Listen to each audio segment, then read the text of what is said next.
नमस्कार, मैं एनके सिंह। दोस्तों, आपने मोदी जी का वादा, इस पे तो वोट मांगते सुना होगा। ये मोदी का वादा है और आजकल तो कुछ ज़्यादा ही हो गया है। ये मोदी का वादा है। हालाँकि स कोई भी वादे मुकम्मल नहीं हुए, लेकिन अगर आपको गहराई से जानना है, तो ये मोदी की पॉलिटिक्स है। अगर आप इसको समझ लेंगे, तो मोदी का वादा भी समझ लेंगे। मोदी की पॉलिटिक्स क्या है? मोदी किस तरह से अपने को कंडक्ट करते हैं, हम आपको इसके कुछ उदाहरण देते हैं। मोदी जी ने रेलवे मिनिस्ट्री को कहा है, या रेलवे मिनिस्ट्री खुद ही कर रही है, मोदी जी के सेल्फी पॉइंट बनाए जाएंगे, बड़ी तादाद में बनेंगे। अभी टियर 1, टियर 2 जो 2 तरह के होते हैं रेलवे स्टेशंस, उन पे लगाया जा रहा है। परमानेंट सेल्फी पॉइंट पे 6.5 लाख रुपए रेलवे मिनिस्ट्री ने सैंक्शन किए। परमानेंट मोदी जी की सेल्फी होगी, डिजिटल होगी, और आप वहां खड़े हो, अपने साथ मोदी जी की सेल्फी खिंचवाएं। इस बात के रेलवे मिनिस्ट्री 6.5 लाख हर पॉइंट पे खर्च कर रही है। जाहिर है आने वाले दिनों में सैकड़ों बनेंगे, और चुनाव होने जा रहा है तो ज्यादा दिन लगेगा भी नहीं। इसी तरह जो टेम्परेरी पॉइंट्स हैं, उस पे 1 लाख 25,000 करोड़ 25,000 रुपए लगेंगे।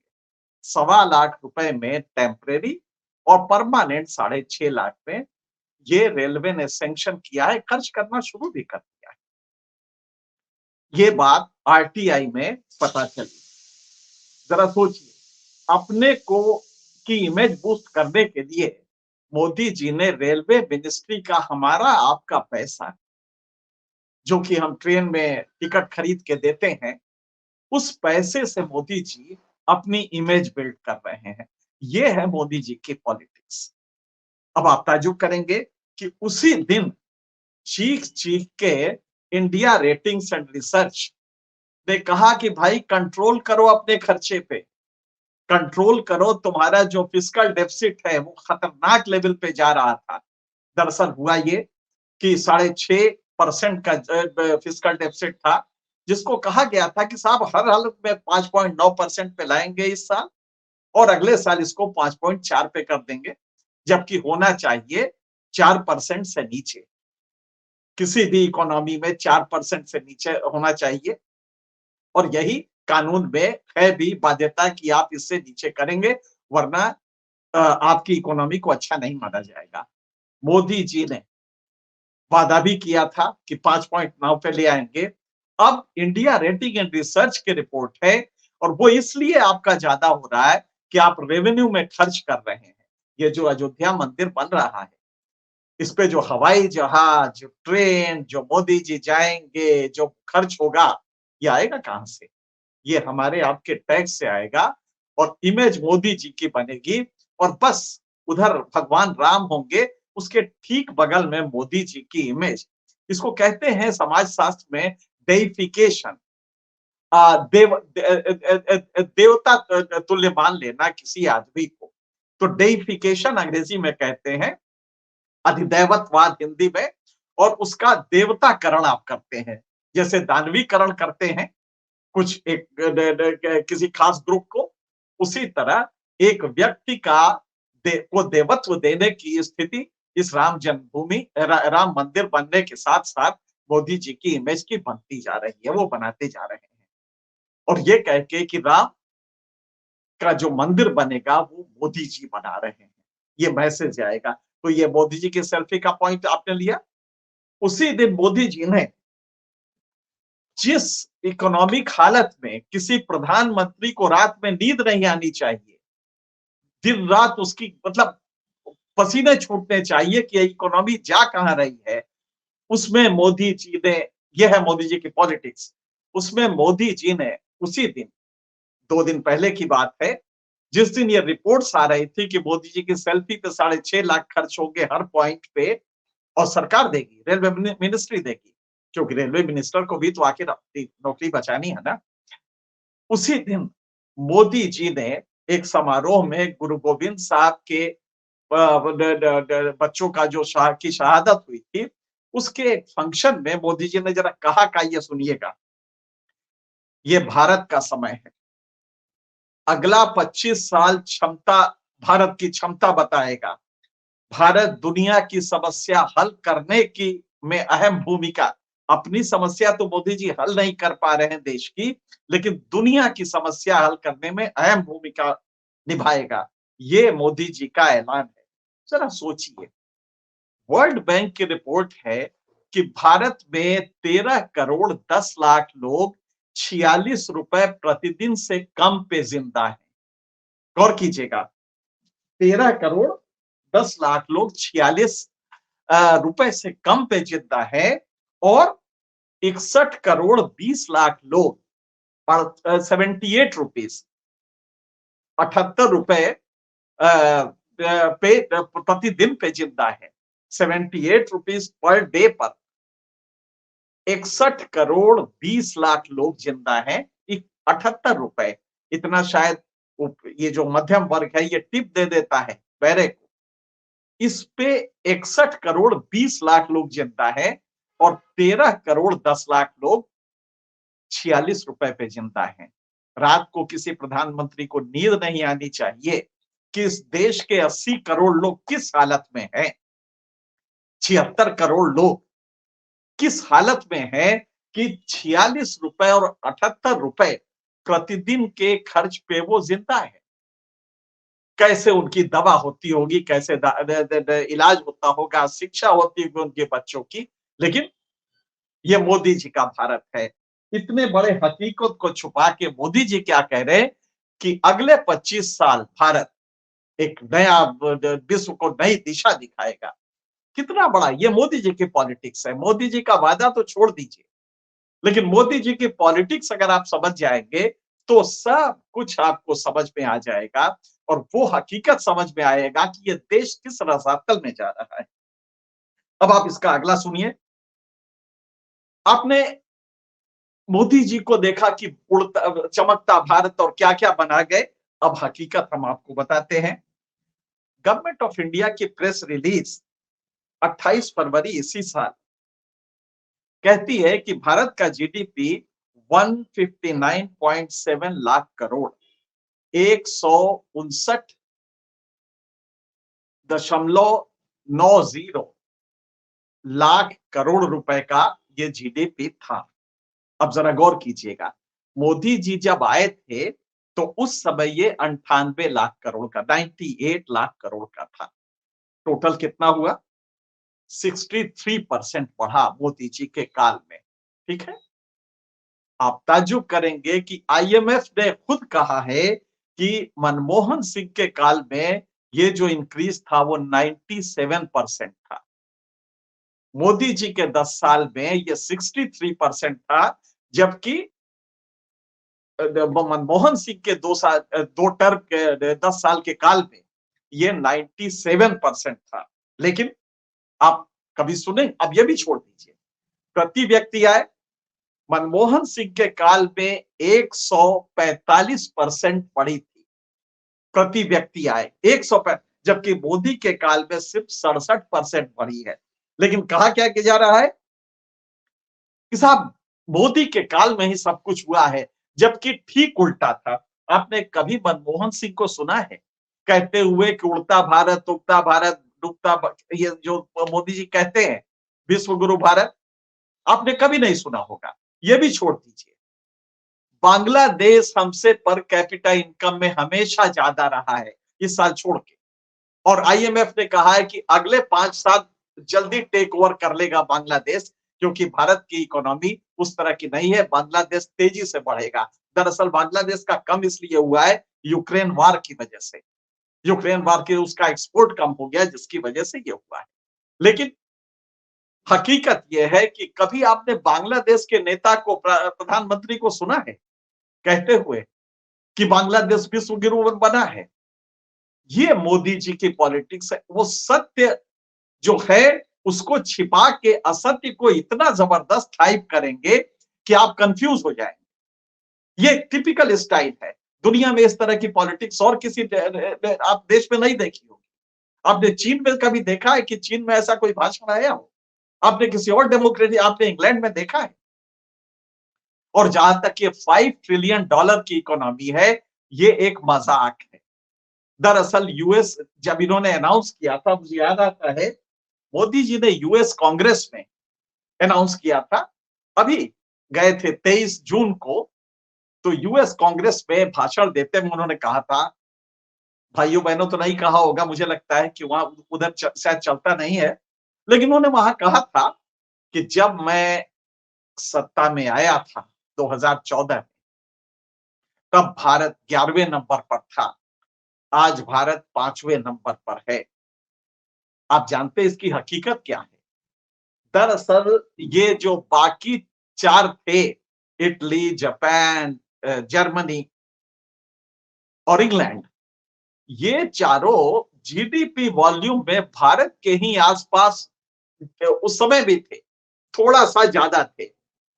भारत चूंकि लो इकोनॉमी का कंट्री है, लो इकोनॉमी कंट्री है, लिहाजा उनका भारत का ये ऊपर जा रहा है।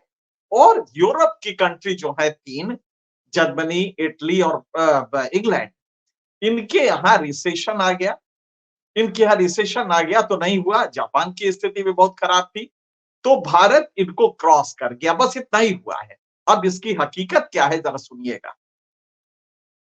यूएस डॉलर डेप्रिशिएट कर रहा है, कम हो रहा है, वहां पे कंज्यूमर प्राइस इंडेक्स काफी तेजी से ऊपर बढ़ रहा है।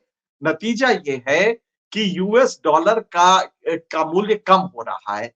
तो जो $5 ट्रिलियन मोदी जी ने 19-20 में कहा था कि 5 ट्रिलियन इकोनॉमी हो जाएगी 2024-25 में, अब अगर उसी का वैल्यू लेंगे तो इसको 5.7 ट्रिलियन डॉलर होना चाहिए। और अगर अगले 3 साल का, जो आईएमएफ कह रहा है कि भारत को अगर $5 ट्रिलियन इकोनॉमी बनना है तो 2027 तक जाना पड़ेगा, 2027 के पहले नहीं होगा।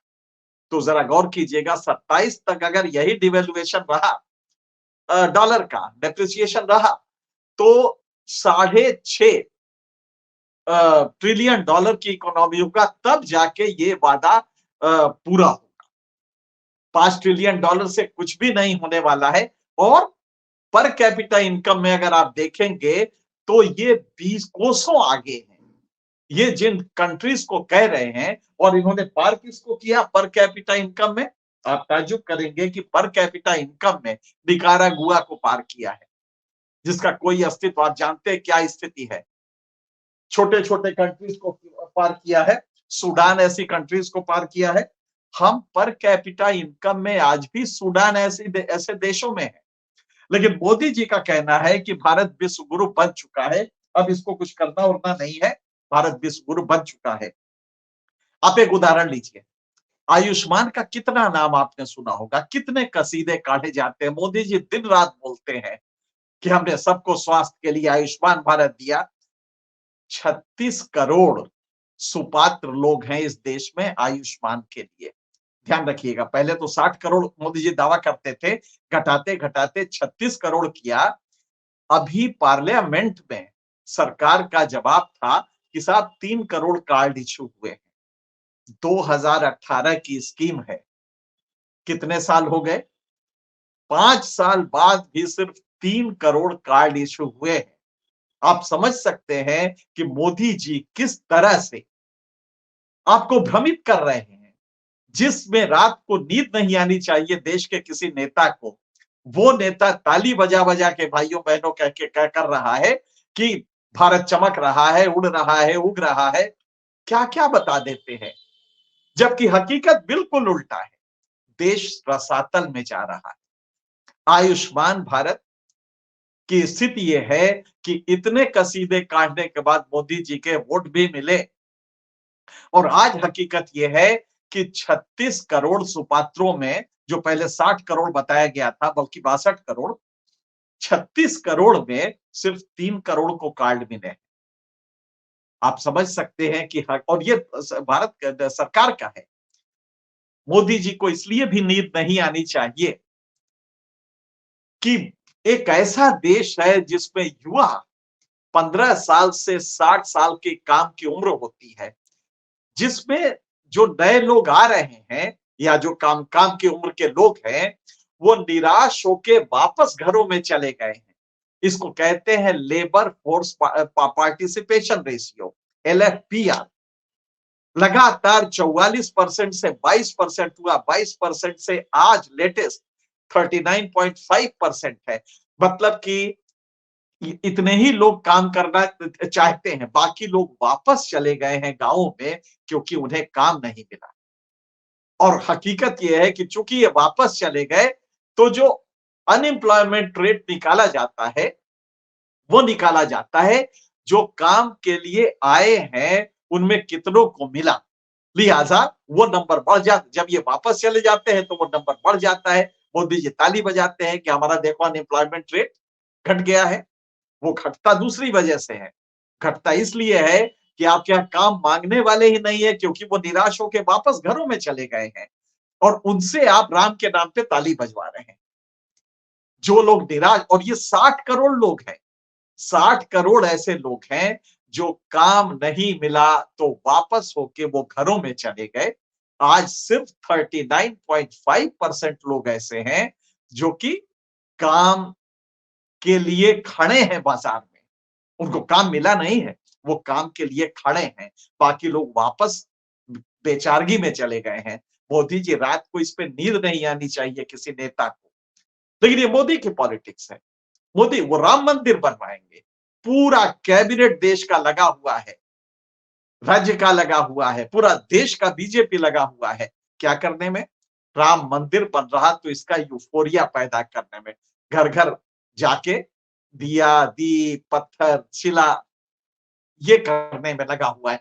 ट्रेनें चलाई जाएंगी, हवाई जहाज चलाए जाएंगे, बसेस चलाई जाएंगी राम मंदिर के आयोजन के लिए। और मोदी जी 16 किलोमीटर की यात्रा करेंगे, स्नान करेंगे, टेलीवाइज होगा। क्या देश इसी के लिए बना है? तो अगर आप इन हकीकत को समझ सकते हैं, मोदी की असली पॉलिटिक्स समझ सकते हैं, तो मोदी का वादा न देखिए, मोदी की पॉलिटिक्स देखिए। और मोदी की पॉलिटिक्स किन लोगों को मुतासिर कर रहा है, प्रभावित कर रहा है, इसको देखिए। अगर आप इसको समझ जाएंगे तो इस देश की क्या बुरी हालत आने वाले दिनों में होने जा रही है, आप ये भी समझ सकते हैं। हमें लगता है कि इसको गहराई से सोचिए। अनएम्प्लॉयमेंट भयंकर बढ़ा है, पर कैपिटा इनकम हमारी है नहीं, जीडीपी दिखाया जा रहा है जो कि अंबानी और अडानी का बढ़ रहा है, क्योंकि हमारे यहाँ इनइक्वालिटी बढ़ रही है, जिसको कि हम कहते हैं विषमता। ये विषमता बढ़ने से गरीब गरीब होता जा रहा है, अमीर अमीर होता जा रहा है। इसलिए जीडीपी तो बढ़ रही है, लेकिन उसी की रफ्तार से, रफ्तार तो छोड़ दीजिए, एक्चुअली हमारा जो पर कैपिटा आय है वो घटता जा रहा है। हम लोग आज भी 141वें नंबर पर हैं। एक रिपोर्ट और है जो 129 नंबर पे कहती है, लेकिन वो मेरे ख्याल से कंप्लीट नहीं है। ये ऑथेंटिक यूएन बॉडी की रिपोर्ट है जो 141 नंबर पे हम हैं, 139 से 41 पे पहुंचे हैं। और जो 8 देशों को हमने पार किया है वो निकारागुआ, सूडान ऐसे देश हैं। अभी हम किसी भी बड़े कैटेगरी में नहीं है अपने पर कैपिटा इनकम। चाइना का इनकम हमसे पर प्रति व्यक्ति अगर आए देखेंगे तो हमसे कोसों आगे है। चाइना छोड़ दीजिए, बांग्लादेश तक हमसे आगे है, इस साल को छोड़ दीजिए तो प्रति व्यक्ति आय में हम कहीं भी नहीं ठहरते हैं। लेकिन मोदी जी वो नहीं बताते, अनएम्प्लॉयमेंट नहीं बताते, अनएम्प्लॉयमेंट का रेट नहीं बताते। बताते क्या है? भारत महान हो रहा है। तो अगर मोदी जी की पॉलिटिक्स आपके समझ में आ जाए तो मोदी जी के वादे छोड़ दीजिए, मोदी जी की राजनीति जिस दिन आप समझ जाएंगे ये पॉलिटिक्स किस तरह की है, जिसमें आपको एक सब्ज बाग दिखाया जा रहा है, तो आपको सब समझ में आ जाएगा। और तब आप अपने बच्चे के लिए डरने लगेंगे कि इसका भविष्य क्या होगा। आज इतना ही, अन्य मुद्दों पे आपसे फिर मुखातिब होंगे। तब तक के लिए